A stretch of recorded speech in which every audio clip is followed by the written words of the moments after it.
NASCAR has leveled another huge penalty at a team for messing with the playoffs. Inconsistent consistently. That is the NASCAR way, and we are going to be talking about it all in this video. We'll be talking certainly about the selective crackdown on playoff antics because, oh boy, is it selective. Plus, we are going to be talking about a few other news and notes from around the motorsports world. We aren't just NASCAR here. Heck no, we talk about everything. IndyCar, IMSA, Formula One, all of it. So if you want to and you think, hey, I'm kind of a racing fan, be sure to go down and hit that subscribe button to make sure that you never miss another video, because I like to think that we do a pretty good job here of covering motorsports. And unfortunately, we also have to start with what sounds like to be a pretty sad rumor for longtime NASCAR fans, and that is that it sounds like Kurt Busch may be announcing his retirement this week, according to some pretty legitimate sources online, and that Tyler Reddick will be taking his place at 23XI Racing in 2023. That announcement should be coming down the pipeline very, very soon. Unfortunate for Kurt Busch that his career appears to have ended in that crash at Pocono, and this is the first, I guess we can say, career that the next-gen car has ended, which is very unfortunate and frankly unnecessary. A couple of IndyCar news and notes real quick before we get to the big NASCAR story, and Dalton Kellett announced today in a Twitter post that he will not be returning to AJ Foyt Racing. Now, last week, went on a conference call with Larry Foyt. He was asked a couple of times, once by me, about the status of Dalton Kellett and AJ Foyt Racing for 2023, and they were actually working on putting together a third car for Dalton Kellett at AJ Foyt Racing, but clearly that has now fallen through. That now means that there is a Chevy engine for IndyCar available for not only the full season, but obviously for the Indianapolis 500. Larry Foyt said they're not really planning on doing an extra car for the Indy 500. It may just be the two. So looking ahead to a future video, we'll be talking about where those engines could potentially go on the Indy 500 entry list. And interesting announcement, though not very surprising. I had known about this for about a month, is that yesterday IndyCar announced that their spring training preseason test, February 2nd and 3rd, will take place at the Thermal Club in Palm Springs, California. Now, if you've never heard of this track, you probably don't have over a net worth of, let's say, $10 million. Because the Thermal Club is about as country club as it gets. I have a suspicion that this is exactly the kind of place that Roger Penske thinks that IndyCar needs to be, because there's a lot of people with a lot of money there. And so we're going to see IndyCars out in front of a lot of rich people and not a lot of fanfare, unfortunately, at least from a fan standpoint, despite the fact that the press release that stated IndyCars would be headed to the Thermal Club had a quote from the track saying, "We're excited to welcome IndyCar fans into the Thermal Club." Then it was confirmed that no, indeed, you have to be invited to go to the Thermal Club. So it sounds like outside the IndyCar paddock and probably the media, there won't be many people at the Thermal Club, despite the fact that there is a racer article out there saying that the Thermal Club is thinking about trying to put on an IndyCar race at some point. I'm not going to hold my breath on that because, quite frankly, a club track, a country club track at that, out in the middle of nowhere with no real spectator amenities, it just doesn't seem like it would happen. They would have to do a significant amount to the racetrack to make that happen.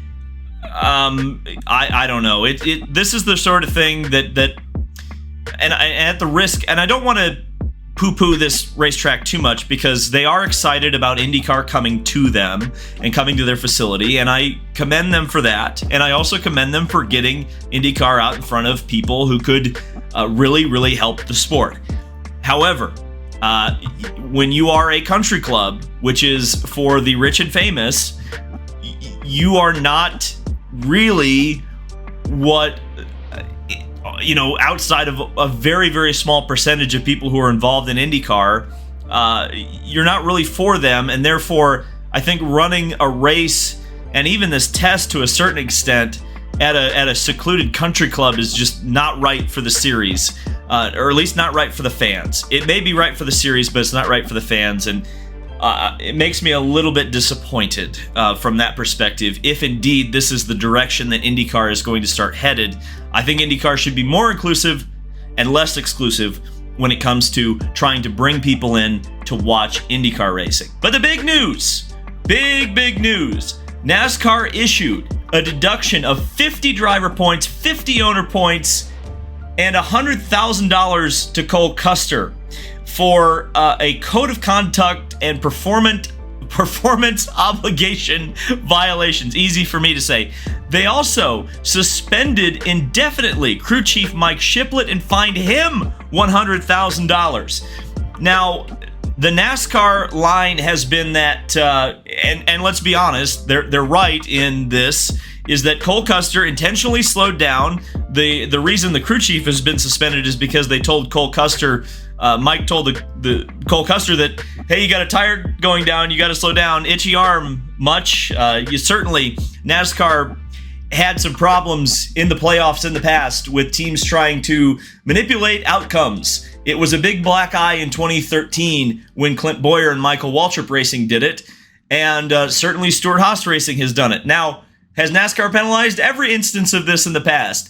Hell no, not at all. I'm sure there are several examples right now down in the comments of people listing off the times that someone tried to manipulate the playoffs and got no penalty for it. None, zero, zippo.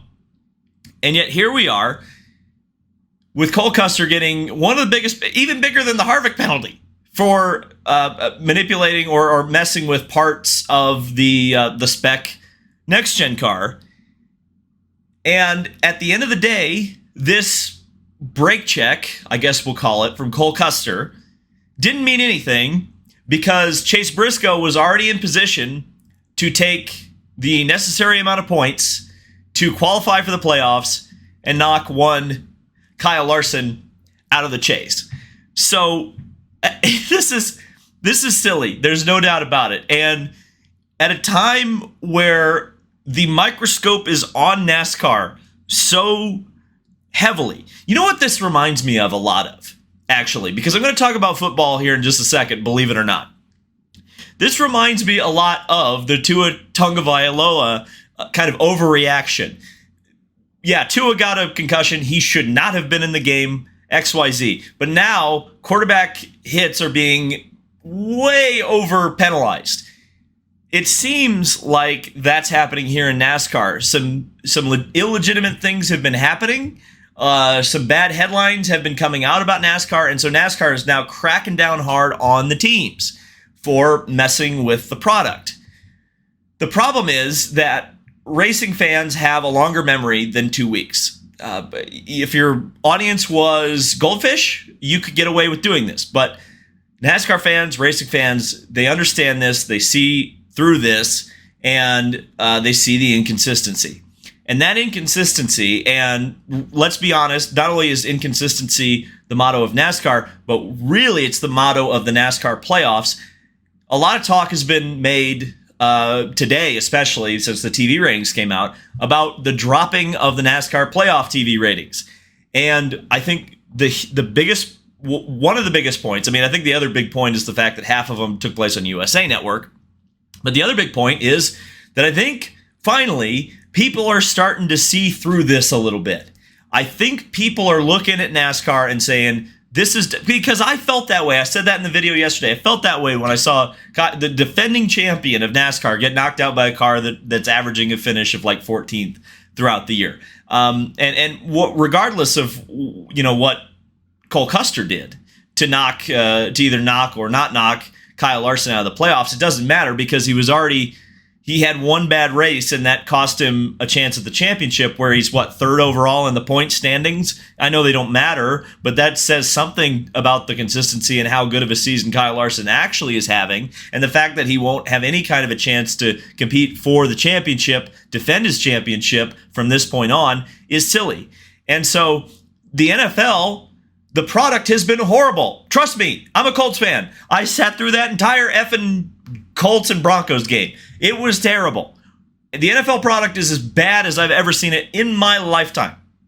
And the fact that people are still choosing football over NASCAR should tell you something. And I've seen a lot of people on social media say, oh no, the ratings are bad. NASCAR should do an IndyCar and stop before football starts.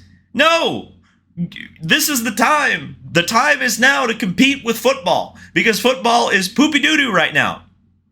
But you don't compete with football by trying to beat football. And I know this has been said for the 20 years that the chase of the playoffs or whatever you want to call it has existed. But you cannot try to out-football football. You need to out-racing football. Put on auto racing and not football. Nobody wants to watch racing playoffs when you can just watch a crappy football game. I don't know. Breathe. All right, we're calmed down. So yeah, silly penalty, but par for the course, and that's why the TV ratings are lower. Thank you guys so much for watching. I'm sure the discussion will be great in the comment section below. Thank you guys, and we'll see you in the next video.